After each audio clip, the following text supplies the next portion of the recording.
हेमंत कल्लू है। मैं कक्षा 12वीं संकाय की छात्रा हूँ। मैं राष्ट्रीय खेल दिवस के उपलक्ष्य में पक्ष में बोलना चाहती हूँ।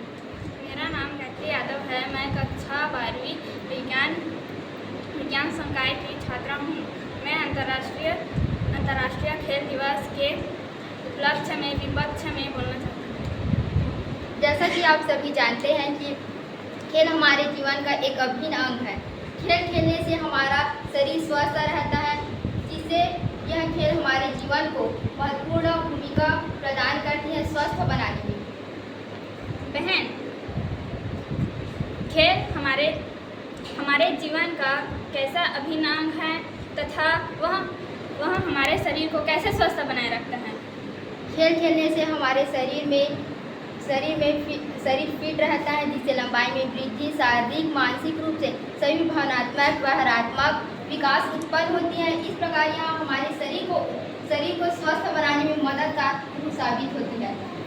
बहन, मैं मानती हूँ कि खेल हमारे शरीर को स्वस्थ, हमारे शरीर में वृद्धि तथा हमारे शरीर को स्वस्थ बनाए रखता है। लेकिन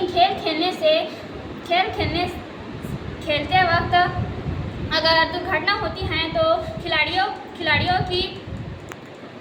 को जीवन भर के लिए अपंग होना पड़ जाता है।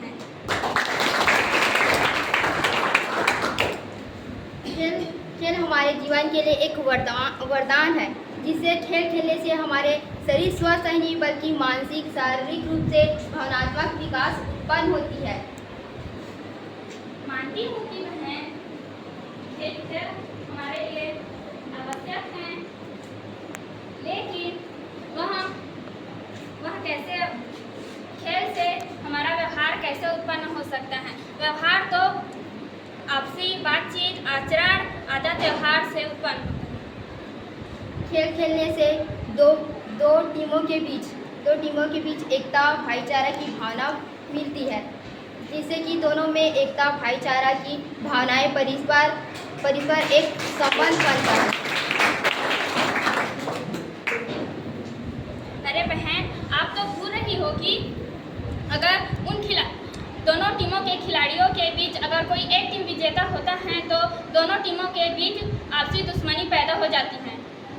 ऐसा नहीं है। जब दो लोगों के बीच आपसी मतभेद ही ना हो तो दुश्मनी कैसे पैदा हो सकती है। बहन, मैं मानती हूँ कि अगर मतभेद ना हो फिर भी खेलते वक्त खिलाड़ियों के मन में अपने आत्मसम्मान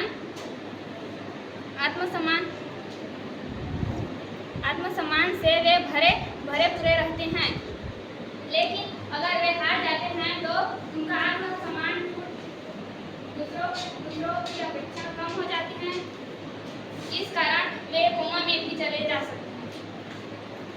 खेल खेलने से हम कई कामयाबियों को छू सकते हैं। खेल खेलने से हम अंतर्राष्ट्रीय राष्ट्रीय स्तर पर पहुंच सकते हैं, जिससे हम अनेक अपने सपने को पूरे कर सकते हैं।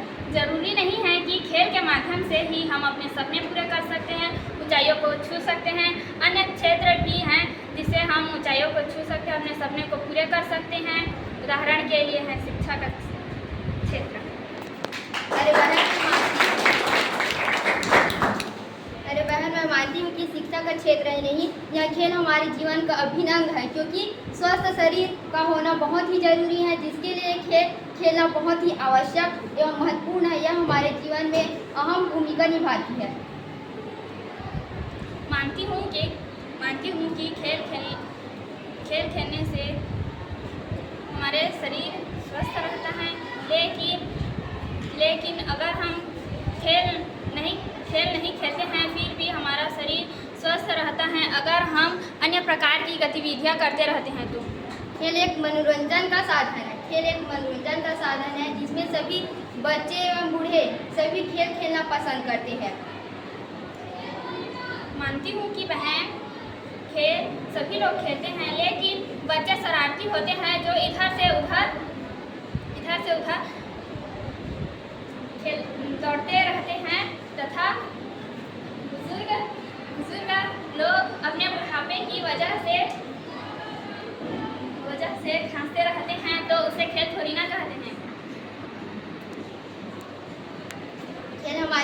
का अभिन्न अंग है। यही कहकर हम अपनी गाड़ी को विराम देना चाहते हैं। आप सबको हमसे यही संदेश देना चाहते हैं कि खेल हमें अपने जीवन में खेलना चाहिए, जो हमारे स्वास्थ्य को निरोगी काय बनाने में बहुत ही महत्वपूर्ण भूमिका निभाती है।